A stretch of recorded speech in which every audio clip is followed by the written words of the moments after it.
My creative residency project is about pushing the boundaries of what we know as illustration. And I think especially for my generation or in our times, it's hard to really separate digital from analog working because everything goes hand in hand. It's like a fusion, and I like to communicate that with my work.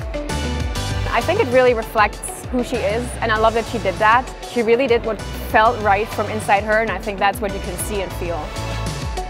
My idea for the booth was to have people interact with illustrations. I thought it's a nice idea to create a space which is opening a possibility for experience, because I think that's kind of what's hard to do with only an image. The big game changer is Project Aero. It's like the new augmented reality app. With Aero people can interact. I wanted to go for that. So everything you see here is made with Illustrator. So I can just drag and drop the shapes into the display, and I can blow them up, I can rotate them, and the nice thing is that I can also visit it. That's amazing. So I think it's like a whole new world opening up.